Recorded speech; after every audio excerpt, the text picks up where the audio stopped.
अभावहरू कठिनाइहरू भोग्नु भएको छ भने तपाईँहरू विचार गर्नुहोस् होइन। हामीले कहिलेकाहीँ के हुन्छ भन्दाखेरि हामी जता जाँदा पनि होइन जता चाहँदा पनि हामीलाई सुख हुँदैन, हामीलाई सुख नै मिल्दैन। त्यस कारण गर्दाखेरि तपाईँहरूले हाम्रो विश्वासमा पनि तपाईँहरूले विचार गर्नुहोस् है। तपाईँहरूलाई परमेश्वरले आनन्द परमेश्वरले दिन सक्नुहुन्छ।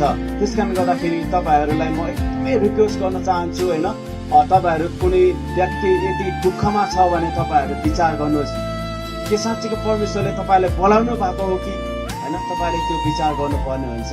अनि म यो भन्ने गर्दाखेरि म मेरो गवाई त भन्न चाहँदैन, तर पनि हामीले यहाँनिर होइन बाइबलहरू ल्याएको छौँ होइन, अनि सानो बाइबल अनि पत्रिकाहरू ल्याएका छौँ। त्यो बाँड्नको निम्ति म हाम्रो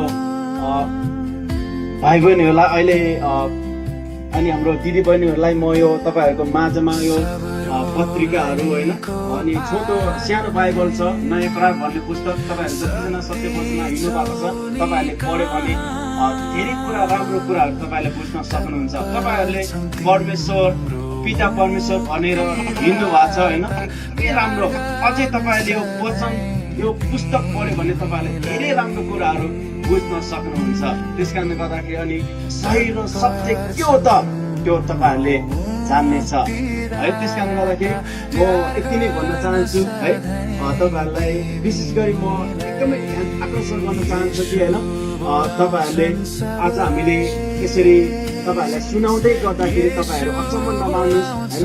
तपाईँहरूलाई कता कता तपाईँहरूले एउटा कुरा अचम्मको कुरा म के भन्न चाहन्छु भने होइन, तपाईँहरूले धेरैजनाले यहाँनिर सत्य वचनमा हिँड्नु भएको छ। हाम्रो यहाँ कमन सिंह दाहरू पनि हुनुहुन्छ, उहाँहरूसँग मेरो एकदमै बातचित हुन्छ होइन, उहाँहरूसँग हाम्रो एकदमै सम्बन्ध राम्रो छ।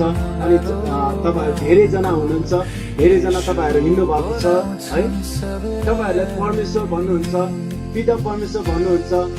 तपाईँहरूले बाइबल पढ्यो भने पिता परमेश्वर को हुनुहुन्छ त है, येशू ख्रीष्ट को हुनुहुन्छ भन्ने कुरा तपाईँहरूले बाइबलबाट सिक्न सक्नुहुन्छ, जान्न सक्नुहुन्छ। त्यस कारण गर्दाखेरि आज अहिले रात भएको छ, भोलि बिहान भोलि दिन हुन्छ। यसरी नै हाम्रो रात दिन बित्छ अनि सुख पनि छ दुःख पनि छ। त्यसो भएको कारणले गर्दाखेरि नरक पनि छ स्वर्ग पनि छ। त्यस कारणले गर्दाखेरि तपाईँले यो कुराहरू विचार गर्नुपर्ने हुन्छ है। हुन्छ, म यति भन्दै बाँकी समय हाम्रो सञ्चालकज्यूलाई दिन चाहन्छु र म बिदा हुन सक्छु। सबैजनालाई नमस्ते।